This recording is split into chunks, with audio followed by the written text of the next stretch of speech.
You are listening to the Empowered Business Podcast. I'm your host, Monica Froese, a mom of two and your secret weapon to creating a six-figure digital product business. I'm on a mission to help 1,000 women make $100,000 a year. That's right, $100 million towards financial independence for women. As an online business expert, I am teaching you everything I know right here week after week, so you can join us on the journey to $100 million. Sound good? Then let's jump in.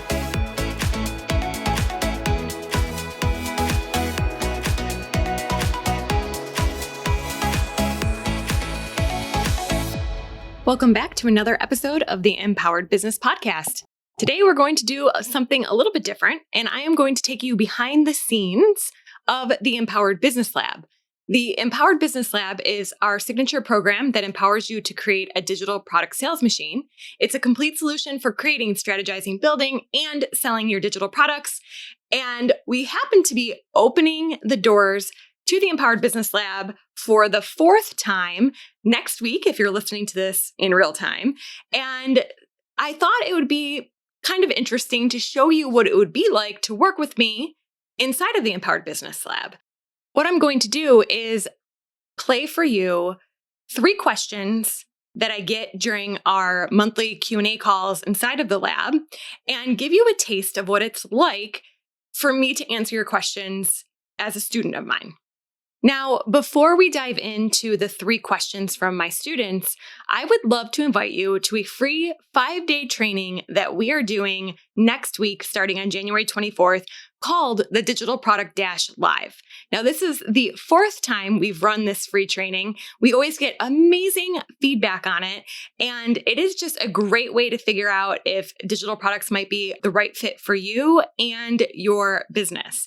So what we'll do is on day 1, which is Monday, January 24th, we have a welcome kickoff call. Then on day 2, we jump right into actionable training. We'll be live for about an hour and a half each day. And then on the 4th day, we'll open the cart to the Empowered Business Lab with a very special offer for you. And then on day 5, which is Friday, we do a live Q&A and you'll get to ask me any of the questions you have related to the training and or digital products. So it's really a fun time. So if that interests you, go ahead and sign up at empoweredbusiness.co/dash. Now, for our first Q&A, I am going to answer a question all about how to evaluate results from a flash sale. So we're going to get a little nerdy and talk about conversion rates and numbers and all this fun stuff. And you're going to get a front row seat into how I help my students optimize their sales funnels for optimal performance and make sure they're making as much money as possible. So let's dive into the first student question. Anna, you launched your product to your email list and made sales. Woo! Okay. Your list size is 11,500 and you had an average 35% open rate. So 1 week before the launch, you sent them an email, a nice pre-framing email that included a free printable and told them about the upcoming sale. And you got lots of replies to the email, and that had a 35.6% open rate. It was a 6-day sale on a $17 product, which you marketed at 75% off because it's listed at $67. You sent 4 emails during the sale and got 275 unsubscribes. Totally legit. Do not worry about that. Lead Pages Analytics says 280 people saw the sales page, and there was 83 main product sales, which means that out of the 2,080 people that clicked to the sales page, 83 bought, which is a 4% sale conversion rate. Also, I'm going to guess you gave me unique visitors and not total page views because I care more about the unique people who saw the page, not a roll up of if someone clicked there 10 times. You know what I mean? But I'm just going to go into the premise that these are unique people that saw the page. But keep in mind, if it's not, then your conversion rate is probably a little higher.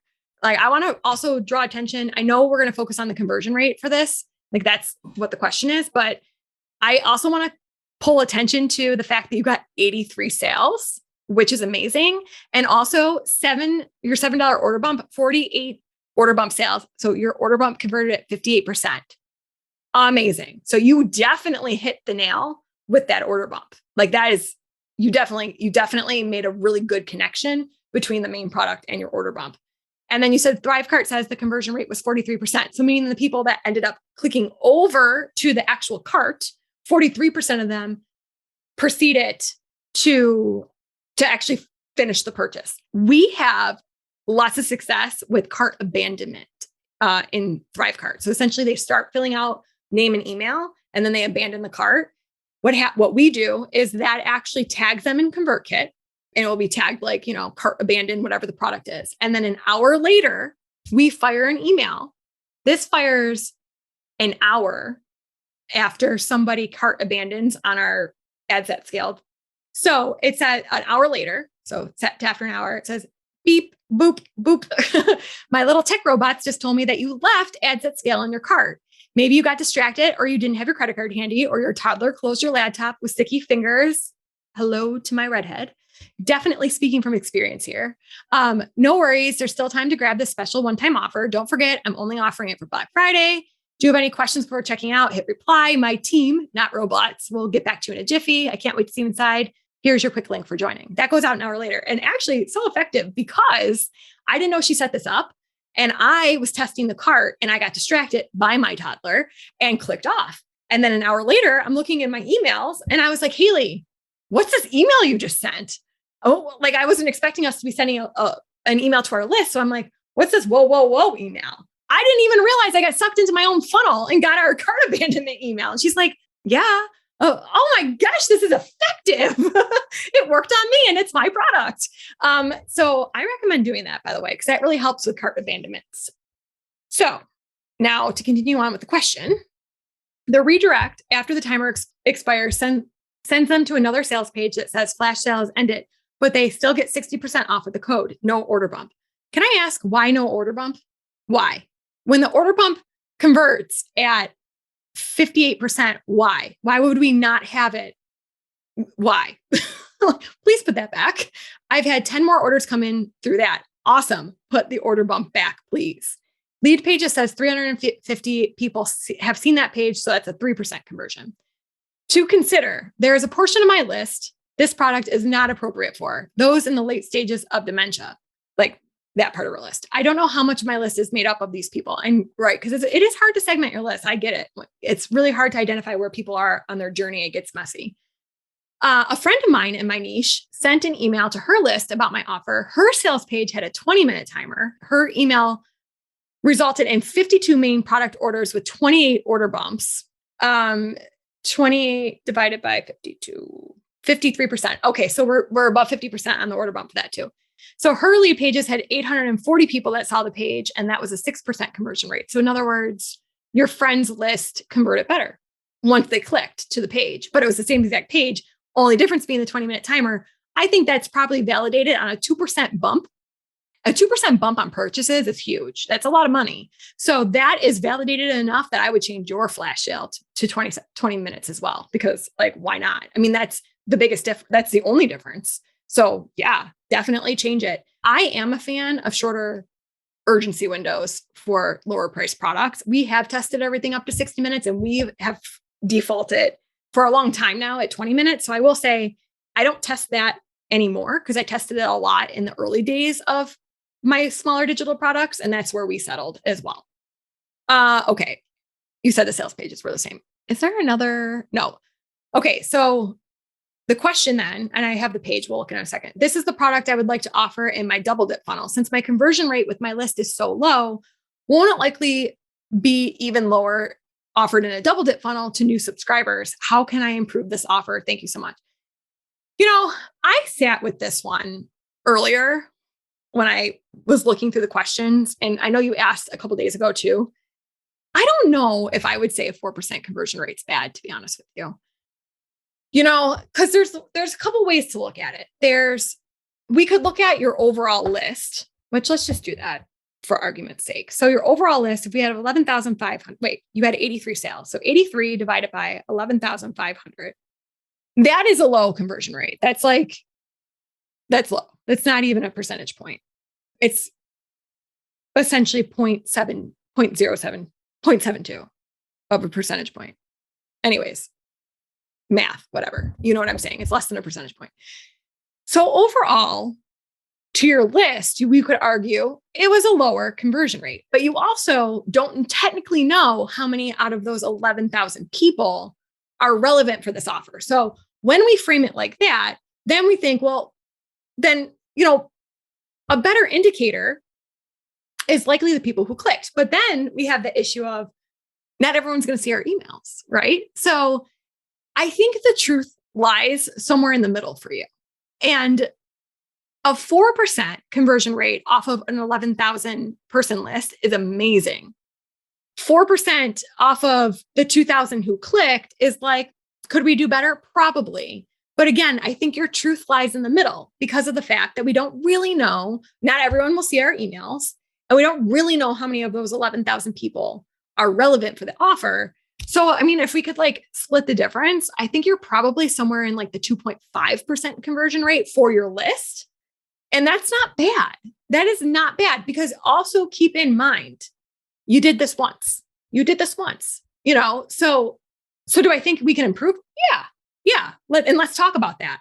Do I think it's bad? No, I don't. Now let's talk about the double dip funnel before we look at your page here. When you go, obviously the double dip funnel, you start with the opt-in, and that's meant to bring new people to your list. So it's a cold audience. However, let's talk about how targeted the traffic will be to the double dip. So that's something we have to consider as well. Where are you bringing people in from? How dialed in is that method of bringing people in? Because the nature of tripwires and urgency, people are, okay, even to back up another step, essentially buyer behavior, you have two types of people. You have, one of my mentors described it as the rabbit and the hare. So you have the impulsive, I want it now, give it to me. I'm more like that. It's like, oh, you got what I need. You're presenting on this offer. I'm going to take you up on the offer. And then you have people who need to think about it. And so we can't discount the fact that you have half of the people. Okay. So let's just say the people who are interested in your offer on your list, not all of them are going to see it the first time around. So you've already eliminated a decent amount of them simply because you hit them at the wrong time. They weren't in their emails. They missed your 4 emails, right? And then on top of that, you have a decent amount of people, at least half of those people, who are like, well, they don't take urgency offers. They need to be nurtured more.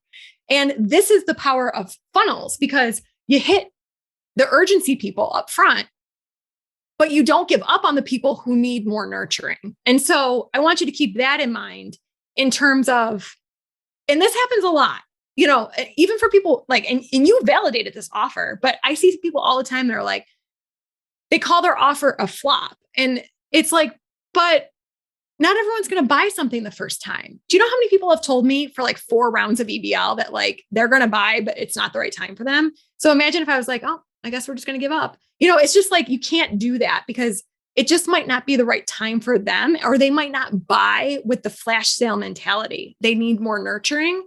And so that's the great thing about marketing. You can always be trying different tactics as well once they're on your list of what gets those other 50% of people who don't really take urgency. How do you get them to buy? What can you be giving them for free? What can you be giving them of value that's going to convince them to buy? Can you run a challenge? Can you run a 3-day challenge for this? That really will appeal more to the people who need more convincing, and I'm not saying you should run a challenge necessarily for a $17 product. I'm just giving you my mentality on sales.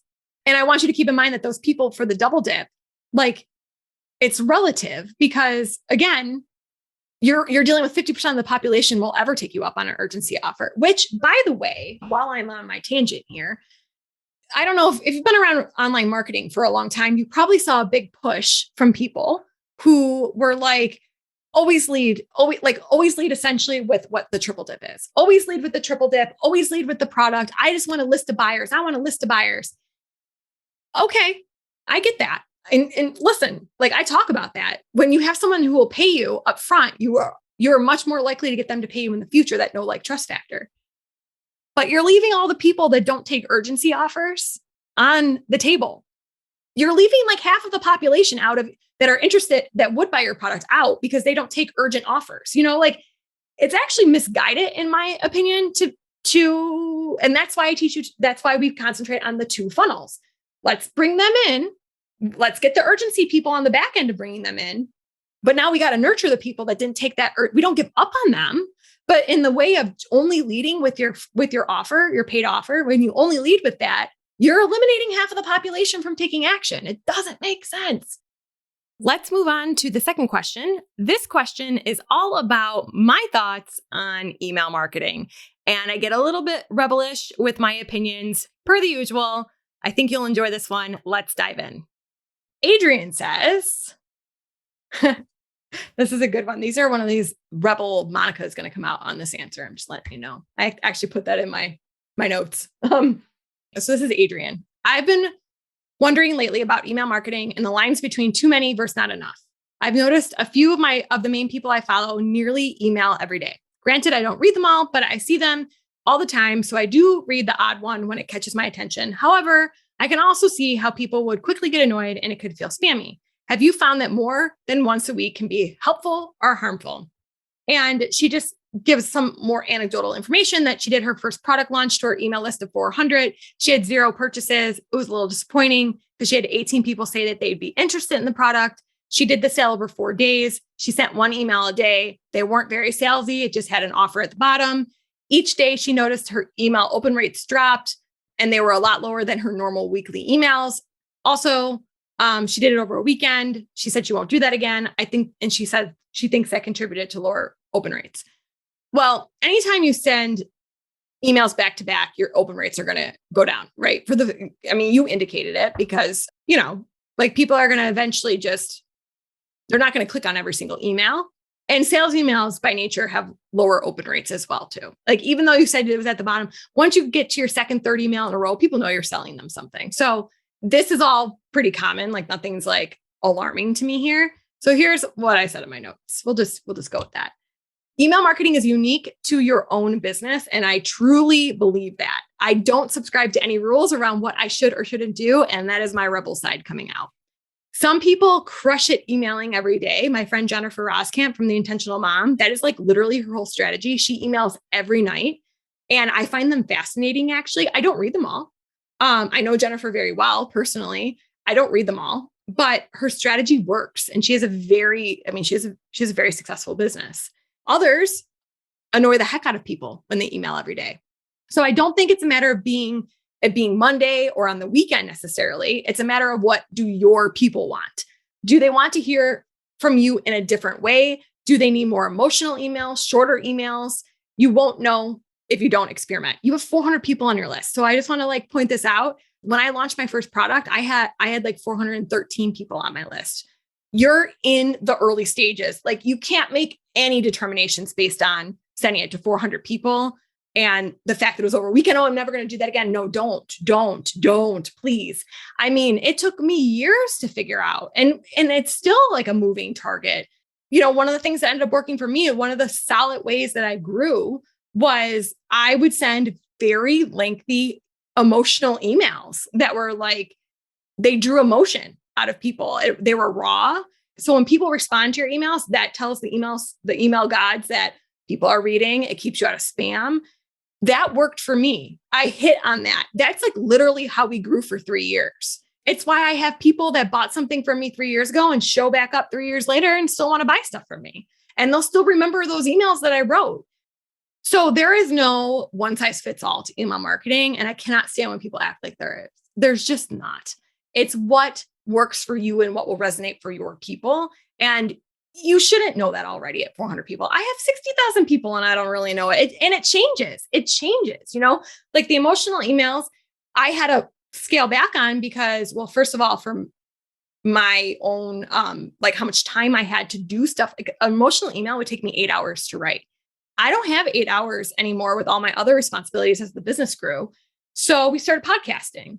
And now our regular communication comes out in the form of a weekly podcast email, and you can listen to my voice on the podcast. It changed. I couldn't have done that with 400 people. So this is one of those situations where do not get hung up on there's this perfect should way of doing it. There's just not. And it's not going to reveal itself over one sale. And because you sent some emails on a weekend, they're great. But let me also be really clear. You're asking great questions. These are questions you should be asking. My email open rate dropped when I emailed 4 days in a row. Okay, maybe I won't do that again. Let's try something else. Maybe they do need to hear from me in a different way to feel connected to me so that they do want to buy from me. Maybe they need to know I need more pre-framing for this product in like over a month period where I'm warming them up before I drop the next one on them. Like those are all the things that you're going to discover as you build your email list. You shouldn't have all the answers yet. Like if you came to me, you're like, I know I have 400 people on my list. I'm like an email marketing expert. I'd be like, yeah, okay. Like, you know what I mean? Like, don't do that. You're not yet. That's the brilliance of this, because now you get to decide, like, we just printed up a bunch of stuff with my favorite motto, which is I don't do failure. And what that means is it doesn't mean that nothing's ever like not gone my way or we haven't sold as many as I want it. It means that I don't do failure. So when something doesn't work, well, we're going to keep trying till it does. And that is like the mentality that I would love for you to have with emails. Keep asking these questions, keep thinking about when to send, when not to send, what is resonating with people, what gets responses from people, and don't be afraid to experiment with your list. So that's like my rebel side advice coming out. For our final question, we are going to learn all about Pinterest ads, and we're going to dive into someone's actual campaign, and you'll get feedback on exactly what I would do to make the campaign more successful. My Pinterest tag was not firing during my first consideration campaign. Yes. And she has since fixed that. But that's like, we should know that when she ran the first campaign that we're going to be looking at, her tag was not properly installed, which would not be able to track conversions, which is why she has these questions. So her first question is, should she go, and if you're not at ads in funnel feeders yet, which is where we talk about Pinterest ads, you can just be like, I'm going to not pay attention to this part yet. But essentially, the way the methodology works is you run a consideration campaign, formerly known as a traffic campaign, to beef up your conversions on your tag, because your conversion campaigns heavily rely on the data that's being fed to your tag. So you need to get those conversions so that the algorithm can optimize. So we start with a consideration campaign. So her question here is, should I repeat the consideration campaign now that the tag is firing so it can gather data? Yes. The answer is yes. And follow the instructions as if it's the first consideration campaign. Yes. And she said, also, do you need 50 sign up events total, or do you need the momentum of having 50 within 7 days? Okay. So 50, Pinterest has changed this so many flipping times. Thank you, Pinterest. And you wonder why I don't have a course dedicated to you anymore. Here's the deal. So I've seen a couple things happen here. There was a rumor on the street, which I don't think ended up being true, was that if you had a new Pinterest tag, that they were going to require you to get 100 signups and or purchases to open conversion campaigns. I think that was tossed. I have yet to see anyone in real life have that actually happen to them. The 50 signups used to be a very hard rule when conversion campaigns were immature, essentially. Like the algorithm wasn't very mature, because I've been doing them since they were in beta. So I like know the whole history behind them. It's not a hard and fast. It is a best practice. So when I see students get momentum on their consideration campaigns, like they might end at 38 and they're like, so can I not move to a conversion campaign? No, you should move. It's a guideline. And most things in ads are guidelines. This is a thing that kills people about ads. Everyone wants no, it has to be, you have to give me a number. You have to. It's like, it's not really the way it works. Unfortunately, it is like numbers are your guide, but there are still a level of like, you have to try things too and see what works and what doesn't. So it's a guide. But the gist here is you should go back to a consideration campaign. And after 7 days, like if you pretty much have it, it's subjective. I weigh all of your stats before I'd say to move to a conversion campaign. But the best stat is if you have 50 events, for sure, you should move to a conversion campaign. Okay, so 2, my pin engagement audience is now at 800 in size due to the first consideration campaign. Should I include them in the next consideration campaign or just stick to the cold audience like the initial? Yeah, no, 800 is like so negligible. I wouldn't even bother. You're going to want to build that engagement audience up for your retargeting, which is step 3 of how I teach you to run your ads. So no, don't bother. Stick with your cold. 3, in my keywords for the first consideration campaign, there were a few that had 0 impressions. Should I try those again, or are they duds? And then you went on to give me a spreadsheet. Thank you. Because you commented, you're like, I know Monica likes to talk in spreadsheets. Sure do. So here's the thing. You spent a total of $110 not enough for me to tell you a keyword is a dud. That is just not enough. So I would proceed with the keywords that you were using as long as they are relevant, which I assume they work. You probably did your keyword research. Don't rely on $100 to tell you if a keyword is a dud. So that's my answer there. Okay, Pinterest kept recommending that I pause this campaign while it was running. On day 3, I added a seasoned, proven click-worthy pin to the campaign out of frustration that I hadn't gotten any signups at that point, but I know your tag wasn't working, so that's another thing. But the added pin was seasoned, meaning she had already had it on her account and it was getting organic traction and visually very different from the other original ad pins. That pin did quite well, and I eventually got 9 signups total. Should the images in the pin be more similar or more different with one ad campaign? And since the original ad images are now seasoned, is it worth to reuse them in the next consideration campaign? I'm almost positive there is a lesson in funnel feeders about this, because I talk in funnel feeders. I don't know the title of the lesson off the top of my head because I have been teaching ads for a long time. And so, but first of all, Pinterest will always favor what it knows. It will always favor what it knows. So if you put a new image in an ad against an existing image that has organic traffic, the algorithm is going to be like, oh, more signs to that one, more signs to the original one. And so here's the thing. You can't effectively test your creative because the algorithm is going to pick the impressions to go to that seasoned pin. So you really don't know if those new images that Pinterest has never seen are viable, because they're not giving them a shot in the algorithm. That's how the algorithm works. And actually, Pinterest has come out and said this in various different ways if you read between the lines and also read all their geeky documentation like I have over the years. So it's not fair to put a new ad pin image against an existing seasoned pin. It's just not going to be fair. So there are times when I run an ad that if I'm just trying to get like my conversions pumping, I'll just run one pin that is proven, that works, that organically is working. You can do that. Like, I wouldn't have told you that a couple of years ago, but you can do that now because the algorithm's just so much more mature for ads that you can do that. But now if you're talking about the fact that you want to try these new ad images, then you have to run it with the new ad images and not put it up against a seasoned image to see if it gets traction. And I think you gave me the images. So let me just click. I'm going to guess this was the organic one because these two look an awful lot alike. And they're different because they're different. They look so much alike that I'm like, I am looking at different images. Like, yeah. So these must have been the 2 new ad images. And then this was the one you added in that was seasoned and then got all the traction. This is a tough one because the consideration campaign is all about getting traction with your signups. So you can move to a consideration campaign.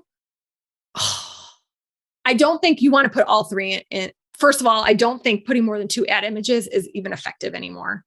It's just not, especially when you don't have big budgets. You're just spreading your impressions too thin. It doesn't make any sense to have 3 images. If it were me, when it comes down to it, that's like the best I can do for you is like tell you, if this were me, what I would do. Take it with a grain of salt. You don't have to do what I say, but this is what I would do. I would restart my consideration campaign. I would put my proven image in there and I would choose the best performing out of these 2. Likely it's going to favor this one, but if it gets you to your signups, great. Who cares? Like, who cares? Right? The tricky part comes in that if it does favor this, which I suspect it probably will, when you move to the consideration campaign, what do? Well, what I would do is I would likely make another, this is so tricky. Do me a favor and let me know how the consideration campaign goes. Then I will tell you what I would do for your conversion campaign. But when you tell me how it goes, I need to know how each pin performed. I don't need just the campaign roll up. I need to know how each individual pin performed. That will help me significantly. I hope you enjoyed that behind the scenes look into how I work with my students inside of the Empowered Business Lab. I also hope you picked up a few golden nuggets along the way. If you are interested in joining us inside the lab, I would love to have you join us for our free 5-day training starting next week, Monday, January 24th. And you can sign up at empoweredbusiness.co/dash. Also, if you want to talk to me directly, don't be shy and send me a DM over on Instagram. My handle there is @monica.froze. And yes, we do respond to all of your messages. I'll see you back here next week. Thanks for tuning in to another episode of the Empowered Business Podcast. If you want to get started creating your own digital products and don't know where to start, I am hosting a live 5-day free training that can help. It's called Digital Product Dash Live, How to Discover Your Unique $1 Million Digital Product Formula. Head on over to empoweredbusiness.co/dash to join us live the week of January 24th, 2022. I'll see you back here again next week.